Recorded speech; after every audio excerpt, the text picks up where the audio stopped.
સદાને માટે ભગવાન આઠે પોરા જીવના સમગ્ર તંત્રને ચલાવે છે. અંતે તો માતા બનીને, પિતા બનીને, ગુરુ બનીને એ પરમપિતા પરમાત્મા પળે પળે જીવનું એ જ ધ્યાન રાખે છે. પણ ઠાકોરજીની ખૂબી એ છે કે એમને આપણી જેમ પડદા આગળ આવવામાં બહુ રસ હોતો નથી. ભાવશે બોલો જય સ્વામિનારાયણ. આટલી અગાધ સૃષ્ટિને ભગવાન ચલાવે છે, પણ ક્યાંય પોતે ભગવાન પોતાનું નામ લખતા નથી કે આ ફૂલડું મેં કર્યું, આ પશુ પક્ષી મેં કર્યા, આ પથ્થર મેં કર્યા, આ હીરા મેં. અંતે તો એ જ છે. આપણે તો ખાણમાંથી કાઢીને થોડાક વળી પેલ પાડીએ.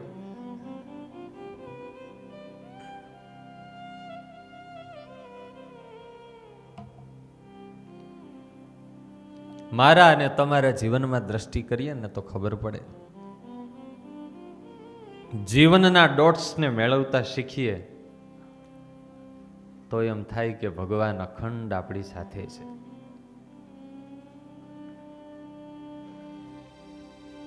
પ્રાથમિક શાળામાં ભણતા ત્યારે પેલી રંગ પૂર્ણી આવતી, કાંતિભાઈ બિંદુ દોર્યા હોય ને આંકડા લખ્યા હોય 1 2 5 7 8 9, પછી બધા બિંદુ છૂટા છૂટા જોવો તો બધું અલગ લાગે, પણ એ ડોટ્સ જોડાઈને ત્યારે સરસ ચિત્ર તૈયાર થાય. એમ ક્યાં આપણો જન્મ થયો, ક્યાંથી ક્યાં સંતોનો યોગ, મહારાજનો યોગ, એમ કરતા કરતા કરતા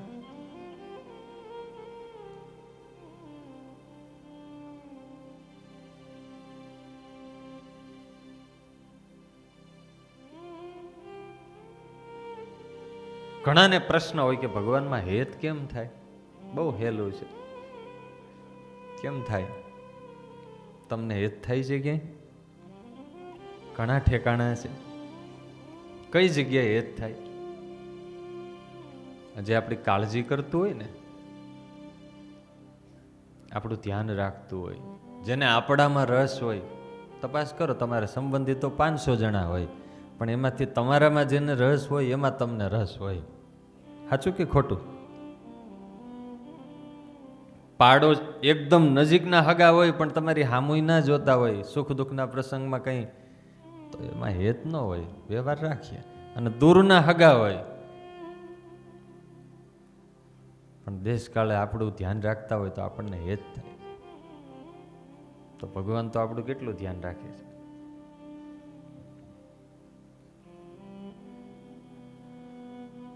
આપણે સૂઈ જઈએ, ભગવાન અખંડ આપણું તંત્ર ચલાવે છે.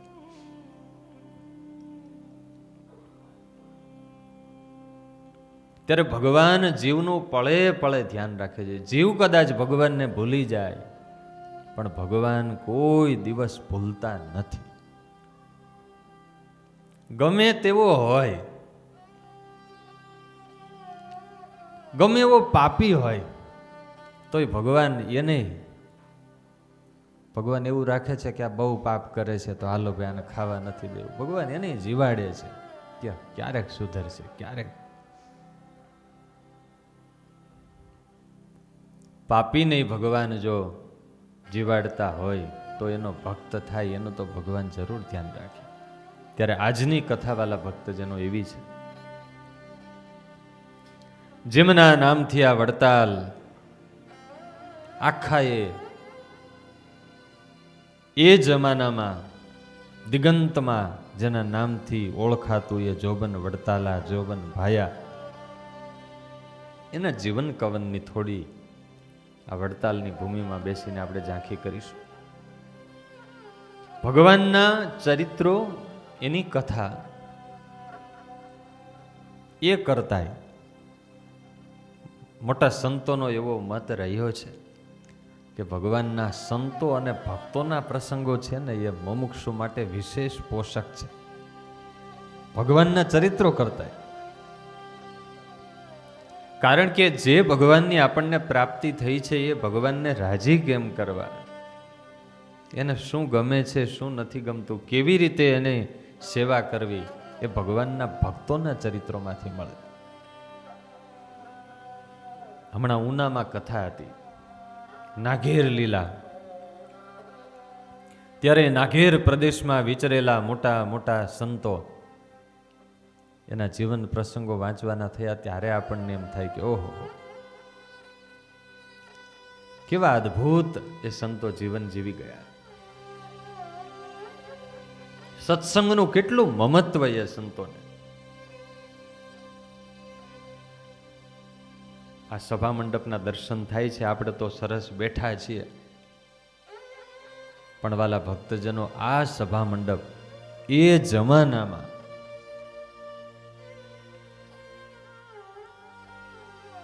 બર્માથી આ બધું લાકડું લાવીને પવિત્રાનંદ સ્વામી આદિ સંતોએ બનાવેલો છે. 2 વર્ષમાં સભા મંડપ તૈયાર કરેલો છે. છેક બર્માથી 800 વર્ષ સુધી આ લાકડાને કંઈ ના થાય એવું લાકડું છે. આની નીચે ભંડક છે અડધું.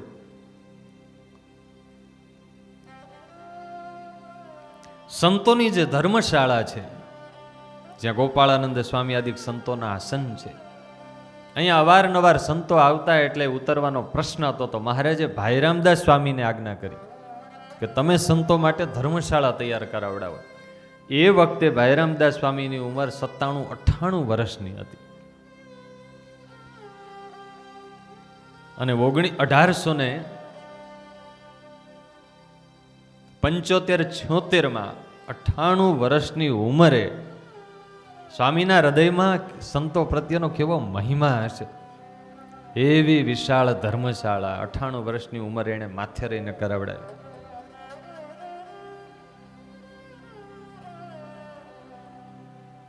ધર્મશાળા કરાવીને ધર્મશાળાનું કામ પૂરું થયું અને પછી થોડા સમયમાં 102 વર્ષની ઉંમરે લગભગ ભાઈ રામદાસ સ્વામી મહારાજના ધામમાં ગયા.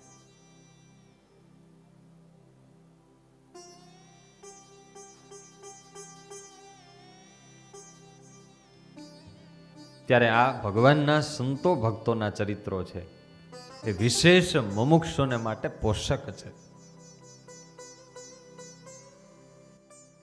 અને ત્યારે વિહારીલાલજી મહારાજ હરિલીલામૃતના સહારે જ્યારે આપણે આ કથાઓ સાંભળીએ છીએ, અદ્ભુત પંક્તિઓ લખી છે. હરિ ભક્ત તણા આખ્યાન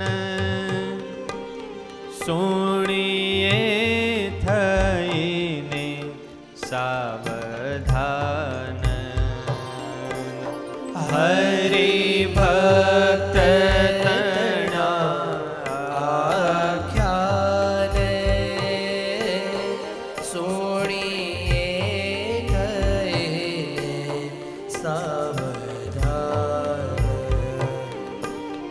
તેથી તેના જેવા ગુણ આવે, પ્રીતિ પ્રભુ પદમાં ઉપજાવે. પ્રીતિ પ્રભુ પદમાં ઉપજાવે. જેણે ભક્તિ કરી શિરસાટે, સહા સંકટ સતસંગ માટે. જેણે ભક્તિ કરે શિરસાટે, સયા સંકટ સત્સંગ માટે. થયા સતસંગી આસમેવા, ધ્રુવજી અને પ્રહલાદ જેવા. ધ્રુવજી અને પ્રહલાદ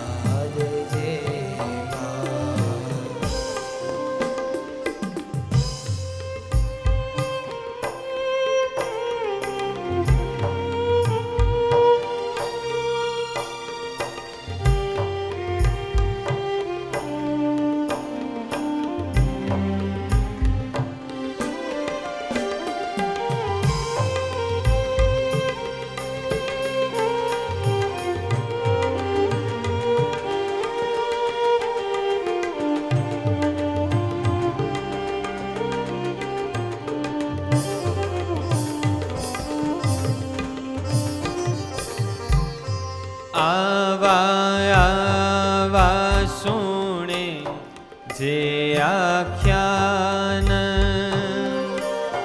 થાય પવિત્ર તેહના કાન. આવા સુને જે આખ્યાન થાય પવિત્ર તેહના કાન. તન શુદ્ધિ તો તીરથ સ્નાને મન શુદ્ધિ આવા આખ્યાને. મન શુદ્ધિ આવા આખ્યાને.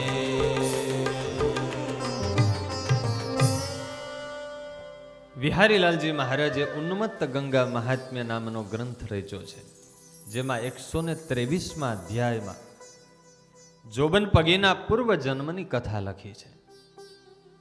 ક્ષત્રિય કુળમાં પૂર્વ જન્મમાં જન્મ હતો.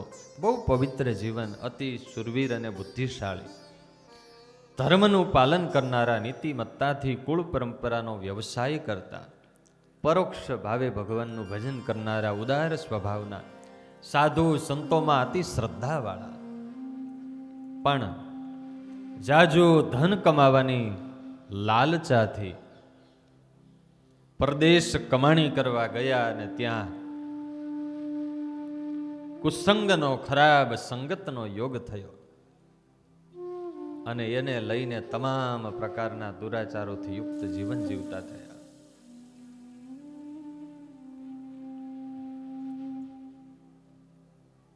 વિપરીત દેશકાળમાં રહીને બચી શકે એવા તો કોઈક હોય, સાધુનો સંગ રાખે તો બચે.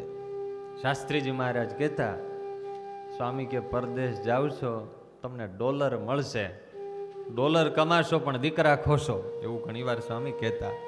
સાવધાની માટે. ભાવ છે બોલો જય સ્વામી. સારો સંગ રાખીએ તો વાંધો ન આવે, નહીતર તો કોણ બચે. અમારે ગજેરા પરિવાર ભાગ્યશાળી છે, વિદેશમાં વસ્યો છે, પણ છતાંય સારો યોગ છે એટલે વાંધો નથી. અમારા રમેશભાઈ, આખા પરિવારમાં એવો સત્સંગ છે, એમના દીકરી વગેરે પણ વિદેશ છે, છતાં સારો સત્સંગ રાખે છે.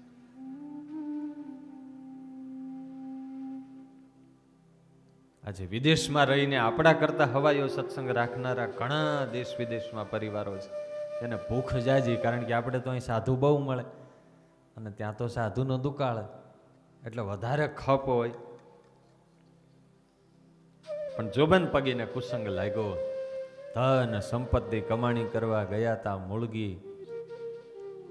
મૂડી ખોઈને આવ્યા, એમાં બરબાદ થઈ ગયા. ખાવા રોટલા ન મળે એવી પરિસ્થિતિ થઈ ગઈ. શિકારીઓ સાથે જંગલમાં ભટકતા અતિ દુઃખી થયા અને એમાં પૂર્વ જન્મમાં 4 સાધુનો યોગ થયો, પશ્ચાતાપ થયો, સંતોના આશીર્વાદ મળ્યા કે જાઓ બીજે જન્મે તમને ભગવાનનો યોગ થશે. એ દેહ પડી ગયો અને બીજો જન્મ અહીંયા વડતાલમાં સંવત 1831માં ભાયાભાઈ પગી અને માં વખતબા એમની કુખે જન્મ થયો. નામ રાખ્યું જોબન. એમના બીજા ભાઈનું નામ હતું શંકરજી, સુંદરજી અને દલાજી. કુલ 4 ભાઈઓનો પરિવાર.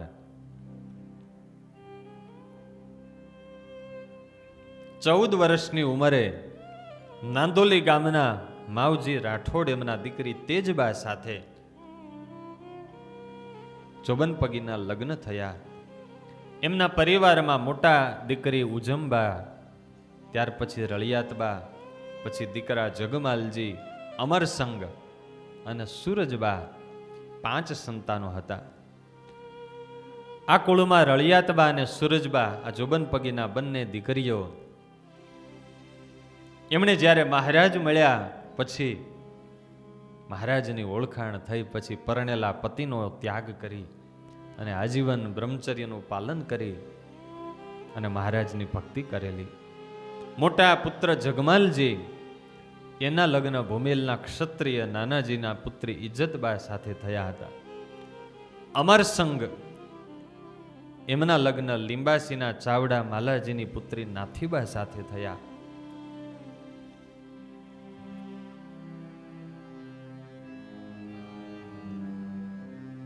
એ સમયે વડતાલના ગામધણી દરબાર બાપુભાઈ પાટીદાર, જેમની વાતો પૂજ્ય મંગલ સ્વામી પાસેથી આપણે શ્રવણ કરી.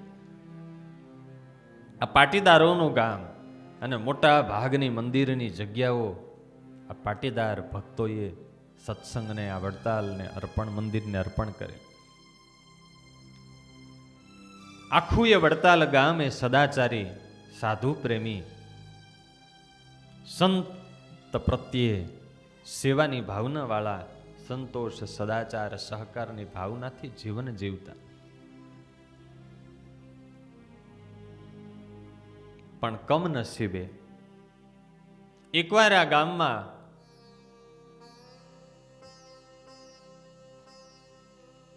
વામાચારી મહાત્માઓની મંડળી આવી અને ગામના બોરૈયા લોકોમાં મંત્ર, તંત્ર, મૂઠ, ચોટ, દારૂ, માંસનું સેવન આદિ દુર્ગુણોના બીજ રોપાયા. ભારત વર્ષમાં જ્યારે જ્યારે અધર્મ ફેલાયો છે ત્યારે લગભગ ધર્મ ક્ષેત્રમાંથી જ અધર્મ ફેલાયો છે. એમાંય સ્વામિનારાયણ ભગવાન જ્યારે ગુજરાતમાં પધાર્યા, મહારાજ વન વિચરણમાં વિચરણ કર્યું ત્યારે મહારાજે બહુ જોયું, ચારે બાજુ ધર્મના નેજા હેઠળ પાપ ચાલતા, પંચ મકારનું પ્રવર્તન હતું. મદિરા, માંસાહાર આદિ કર્યા સિવાય ભગવાન મળે જ નહીં, આવી માન્યતા. ખોટી માન્યતાને તમે નિવારી શકો, એની માનસિકતાને ચેન્જ કરી શકો, પણ ધર્મના મોરા હેઠળ જે માનસિકતાઓ દ્રઢ થઈ હોય એને બદલવી. આજે વિધર્મીઓ જે હિન્દુઓની કતલ કરે છે, શું કામ? તો કે એના શાસ્ત્રોમાં લખેલું છે. એટલે એ એવું માને છે કે હિન્દુની કતલ કરવી, ગાયોની કતલ કરવી એ મહાપુણ્યનું કાર્ય છે અને એમાં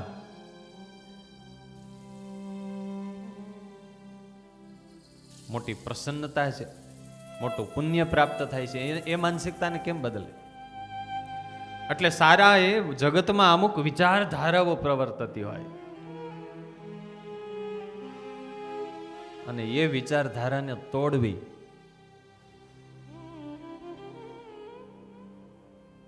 મહારાજ જ્યારે આવ્યા ત્યારે હિંસામાં યજ્ઞો ચાલતા, વેદના આધારે જ હિંસામાં યજ્ઞો ચાલતા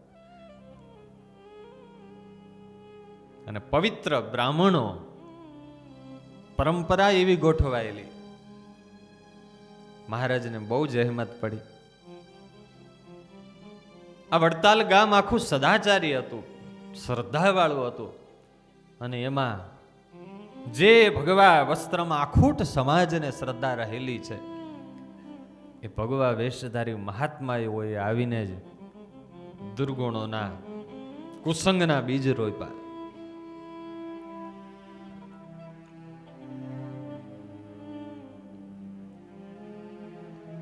માને ઈશ્વરને,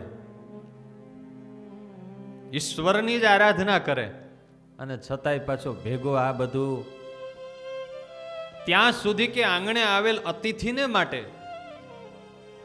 એને પ્રસન્ન કરવા માટે, અતિથિનો અનાદર નહીં કરવાનો, અતિથિની સેવા કરવા માટે બીજાનું ઘર લૂંટવું પડે તો લૂંટવાનું અને બીજાનું ઘર લૂંટીને અતિથિને રાજી કરવો તો એ મોટો ધર્મ. આંગણે આવેલ અતિથિ જે માગણી કરે એ આપવાનું. પોતાની સ્ત્રીનું દાન માગે તો પણ એ આપી દેવાનું. એ મોટો ધર્મ, મોટો પરોપકાર. અને એટલા માટે શિક્ષાપત્રીમાં મહારાજને લખવું પડ્યું કે ધર્માર્થમ અપી કે નચિત, ધર્મ કરવાને અર્થે પણ ચોરી ના કરવી. પોતાની સ્ત્રીનું દાન કોઈને દેવું નહીં. આ આજ્ઞાઓ એટલે મહારાજને લખવી પડી. એ જમાનામાં હતું આ બધું. ચોરી કરીને અતિથિ સેવા કરો એટલે એ મોટો ધર્મ, ચોરી કર્યાનું પાપ ન લાગે. હવે સિક્કો સાધુ સંતોએ મારી દીધા હોય, ધર્મના વડા હોય, અને એ દુરાચાર, એ કુસંગની લતમાં ચોબન પગી પાછા આવી ગયા. પૂર્વ જન્મમાં કુસંગ લાગેલો, વળી સાધુનો યોગ થયો તો બીજે જન્મે ભગવાને વળી કૃપા કરીને સારા પરિવારમાં જન્મ આપ્યો, પણ ધ્યાન ન રાખ્યું તો વળી કુસંગ લાગ્યો. અને પછી તો નારાયણગીરી બાબા ચોબન અને આ નારાયણગીરીની જોડી, માતાજીનો મઠ, ભક્તિ કરવાની, પણ છતાંય રોજ સાંજે ગામડા લૂંટવા જવાનું. ચોરના સરદાર અને પાપીઓના રાજા બન્યા. વ્યસની ચોર, ઠગારા ને લુચ્ચા લોકોને જોબન પગી જેવો બહાદુર, બુદ્ધિશાળી અને કુશળ નાયક મળી ગયો. આવા હારા લીડર મળી ગયા.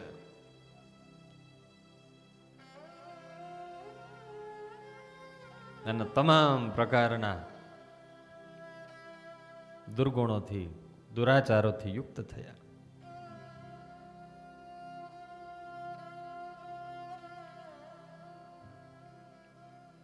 સર્જન કરતા સેંકડો વર્ષ લાગે, પણ વિસર્જન કરતા તો એક ક્ષણ વધી પડે. 50 માળનું બિલ્ડિંગ બનાવવું હોય તો કેટલો ટાઈમ લાગે, અને એને પાડવું હોય તો. અને એટલા માટે મહારાજે પ્રથમના 18મા વચનામૃતમાં ખાસ મહારાજે કીધું, મહારાજ કે કુસંગીનો સંગ તો લીલાગર ભાંગ જેવો છે, માટે જે કુપાત્રની સોબત રાખશે એની તો બુદ્ધિ જરૂર ભ્રષ્ટ થશે.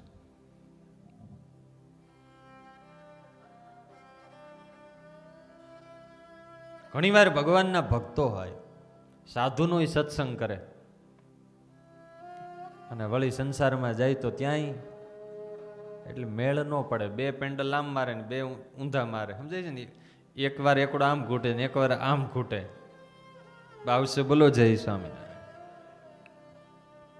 આપણું વ્યક્તિત્વ એવું જ નિર્માણ પામશે, આપણને કેવી સંગત ગમે છે. ભજન કદાચ ઓછું થશે તો ચાલશે, પણ સંગમાં તો બહુ સાવચેતી રાખવી. સંગમાં, કુસંગમાં કોઈ બચે નહીં. મહારાજે વચનામૃતમાં, 20મા વચનામૃતમાં, વડતાલના વચનામૃતમાં કીધું કે જનક રાજા જેવી સમજણ હોય તો પણ કોઈ પ્રકારે કુસંગ ન કરવો.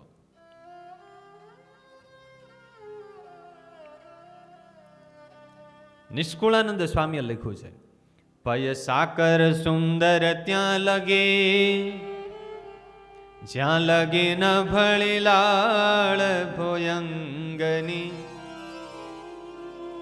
સરસ મજાનો દૂધપાકનો કટોરો હોય, આમ હાથ કોઠે અજવાળા કરી દે એવું દૂધપાક હોય, પણ જો એમાં સર્પની લાળ ભળી ગઈ તો પૂરું થઈ ગયું. એમ હરિજન સારો ત્યાં લગી, જ્યાં લગી નથી સોબત કુસંગની. મુક્તની મોટપ ત્યાં લગી, જ્યાં લગી નથી પંચ વિષયનો પ્રસંગ. દેહ ઇન્દ્રિય મન પ્રાણથી અતિ રહે છે અસંગ. જેમ 12 કુસંગ છે, મંદરે કુસંગ છે. ચોબન પગીને 12નો કુસંગ નડી ગયો, અંદરે કુસંગ છે. કયો? પરિશુદ્ધ ચૈતન્ય એવો આત્મા, ભગવાનનો અંશ છે, અને છતાંય એની આ દશા છે. એનું કારણ શું છે? નિષ્કુળાનંદ સ્વામીએ લખ્યું, મોટો કુસંગ તે નિજ દેહ, જેમાં જીવે કરો છે સ્નેહ. સૌથી મોટો કુસંગ કયો? આપણે તો કઈ નોખું પડતું નથી, હળંગ હુતર છે.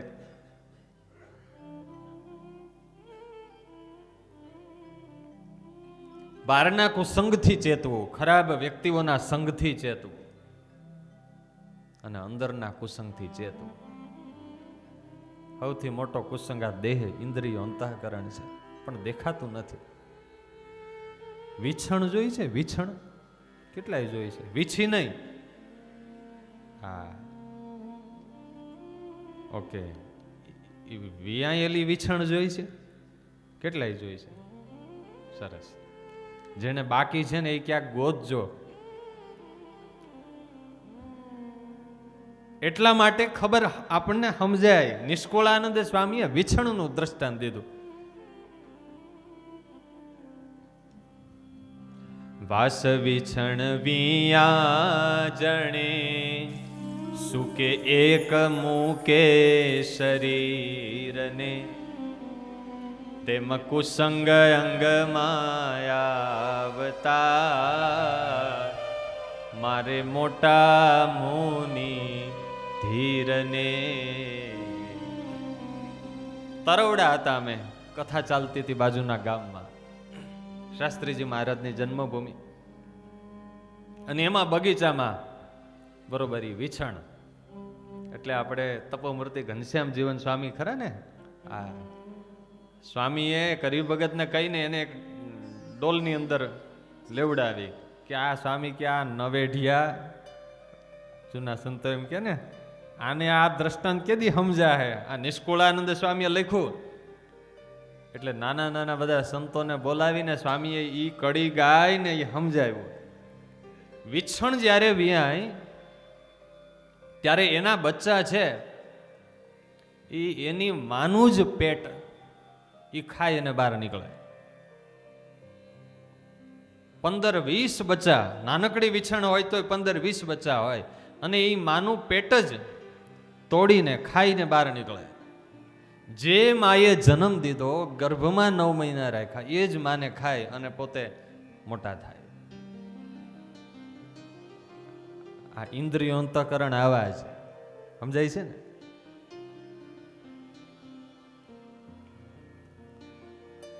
આત્માના ભોગે, આત્માનો જ લાભ ઉઠાવીને એ પોતે આત્માનું અહિત કરીને એ સુખી થાય. એટલે અંદરના કુસંગથી બચવું. વિહારીલાલજી મહારાજે હરિલીલામૃતમાં અદ્ભુત પંક્તિઓ લખી છે કે ગમે તેવો મુક્ત હોય, વન વિચરણમાં મહારાજ નાવલી ગામ પધાર્યા અને નાવલીના કશ્યાભાઈ હતા.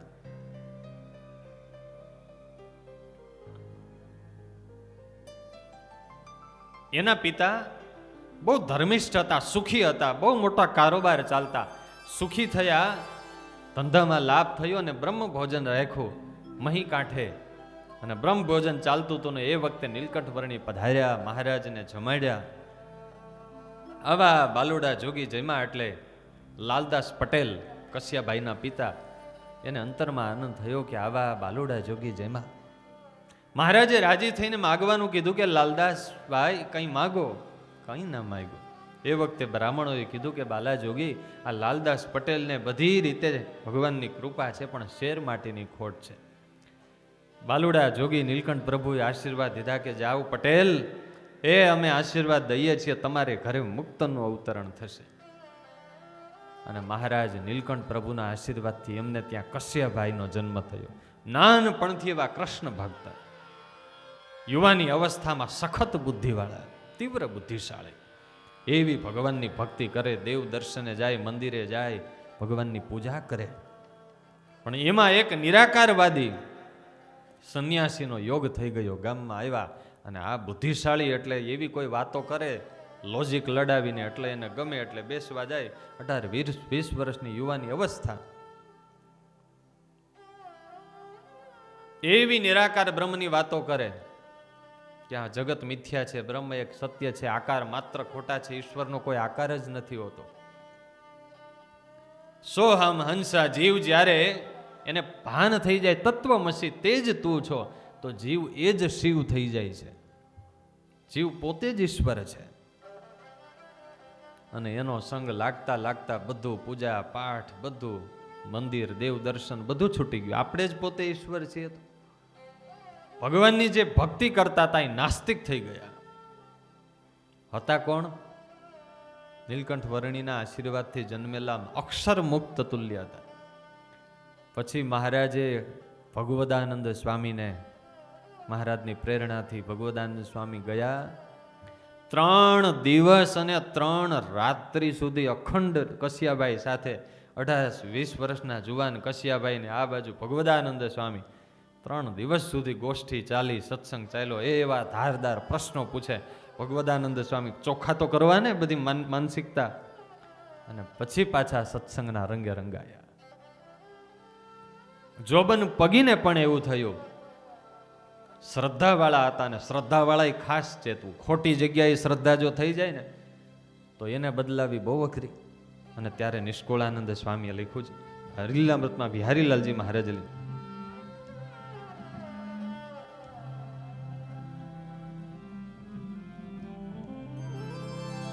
જો જો સંગતણું બળ કેવો, તો સંગતણું બળ કેવો, મુક્ત જનને ભમાવે જેવો, મુક્ત જનને ભમાવે જેવો, માટે કદીએ કુસંગ ન કરવો, માટે કદીએ ન કુસંગ ન કરવો, સમજણનો ગર્વ પર હરવો, સમજણનો ગર્વ પર બિહારી લાલજી મહારાજ કહે છે કોઈએ એવો ગર્વ રાખવો નહીં કે આપણને કાંઈ થાય નહીં. સમજાય છે? ના પાડી છે એવો ખોટો કોન્ફિડન્સ રાખવો કે આપણે તો સમજણ વાળા છીએ, આપણને કાંઈ કોઈ કુસંગ અડે. ના પાડી દીધી. ભગવાને પડકાર ફેંકો. તત સૃષ્ટ સૃષ્ટ સૃષ્ટેશુ કોન વખંડિત ધી પુમાન. ભગવાન નારાયણ સિવાય વિપરીત યોગમાં રહીને બચી શકે એવા કોઈ નથી આ સૃષ્ટિમાં. સારો છતાં સ્વલ્પ કુસંગ થાય, સારો છતાં સ્વલ્પ કુસંગ થાય, તે રૂપ તેનું બદલાઈ જાય, તે રૂપ તેનું બદલાઈ જાય, જો દૂધમાં સ્વલ્પ પડે જ છાશ, જો દૂધમાં સ્વલ્પ પડે જ છાશ, મીઠાશ જઈને પ્રગટે ખટાશ, મીઠાશ જઈને પ્રગટે જય હો. ખટાશ.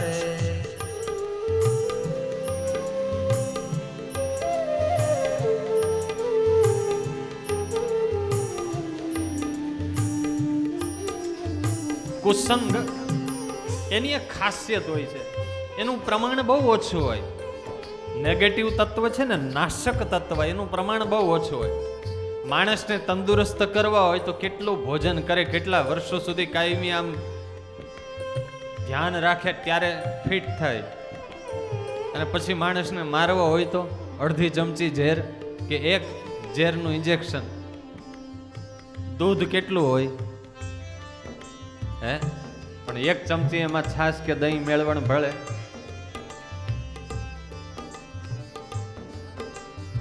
કુસંગની તાકાત એને જાણી રાખવી. મહારાજ કે આખો દિવસ ભગવાનની મૂર્તિનું ચિંતન કર્યું હોય ને એક ઘડી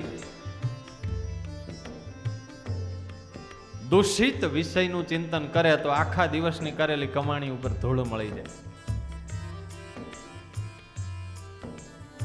અને સારી વસ્તુને જાળવવી પડે ને. રામ બાવળના ખેતરો હોય ત્યાં કઈ બાઉન્ડ્રી મારવી પડે? એ તો ચરોતરમાં આંબા વાડિયા હોય ને તો ત્યાં બાઉન્ડ્રી મારવી પડે. કચરાના ઢગલા હોય ત્યાં કઈ ઓલા બોડીગાર્ડ નો રાખવા પડે. જ્વેલરીનો શોરૂમ હોય ત્યાં રાખવા પડે. હજી એક ખાસિયતની વાત કરી દઉં. શાસ્ત્રીજી મહારાજની કથા હમણાં ચાલતી હતી, બહુ અદ્ભુત રહસ્ય સ્વામીએ કાઢ્યું.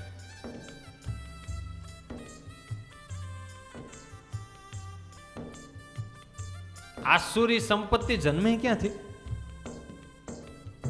દુર્ગુણો જન્મે કેમાંથી ખબર છે? આપણને એમ છે કે દૈવી સંપત્તિ ને આસુરી સંપત્તિ બે અલગ છે. અલગ નથી.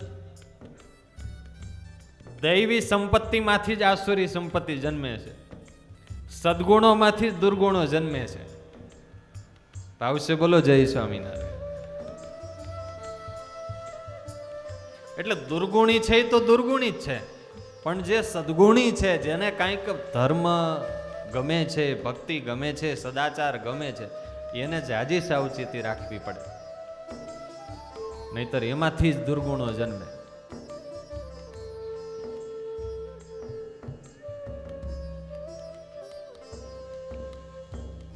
વિહારીલાલજી મહારાજે દ્રષ્ટાંત લખ્યું. ચોખા તણું છે નર જાતિ નામ, ચોખા તણું છે નર જાતિ નામ. ચોખા પુલ્લિંગ કહેવાય ને, નર જાતિ કહેવાય, પણ દાળનો સંગ કરે તો નામ શું થઈ જાય? ખીચડી.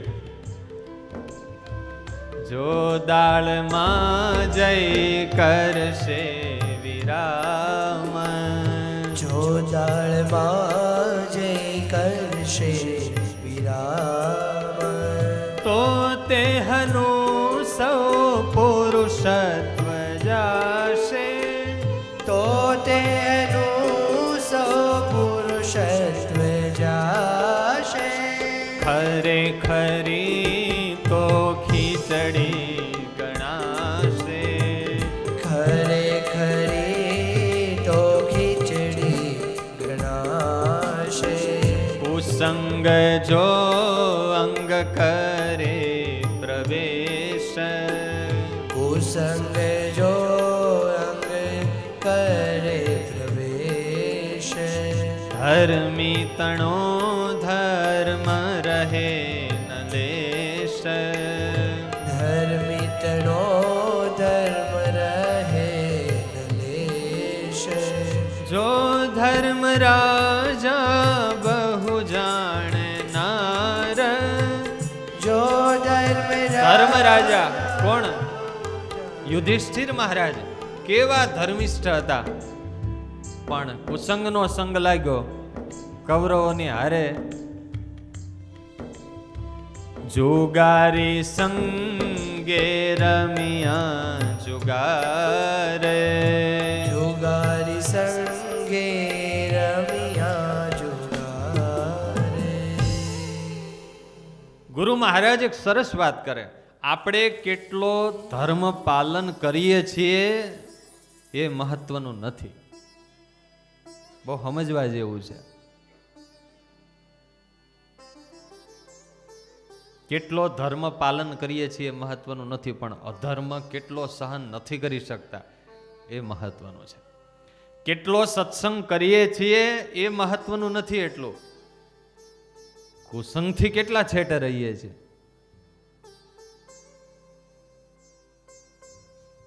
અને એટલા માટે નિર્ણય કરવો પડે ભગવાનના ભક્તોએ કે આ જન્મ એળે નથી જવા દેવો, અને એટલા માટે એવા સંગથી ખાસ બચવું.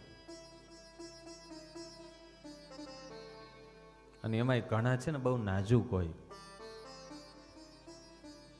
ઘણાનું શરીર છે ને બહુ વીક હોય, એન્ટીબોડી બહુ વીક હોય, એટલે એને તરત ઋતુ ફરે ને અસર, કંઈક વાતાવરણ બદલે તુરંત અસર થઈ જાય. ઘણાનું શરીર સારું હોય, ગમે તેટલું શિયાળો ઉનાળો ચોમાસું આવે તેને જલ્દી અસર ના કરે વાતાવરણ. એમ અધ્યાત્મ માર્ગે ઘણા બહુ નબળા હોય, આમ હોય અતિ મુમુક્ષુ, પણ એને સંગની અસર તરત થઈ જાય. થોડુંક વાતાવરણ ફરે એટલે બધું હચમચી જાય અંદરનું તંત્ર, પછી એને બધું હાચવવું અઘરું હોય. તો આપણે આપણું વ્યક્તિત્વ જાણી રાખવું, અને આપણે થોડીક અસર વધારે થતી હોય સંગની, તો એવા દેશ કાળથી છેટે રહેવું, એવા વ્યક્તિઓથી છેટે રહેવું. જોબન પગી અતિ દૈવી હતા, પણ પછી બધા પ્રકારના ચોરી લૂંટફાટ ડાકુગીરી દાદાગીરી અને બધું. માતાજીના મઠમાં જ બધી મંત્રણાઓ થાય અને આવે એ બધું ભાગીદારીમાં બધો માલ મિલકત વેચાય ને મહેફિલો થાય. જય સ્વામિનારાયણ.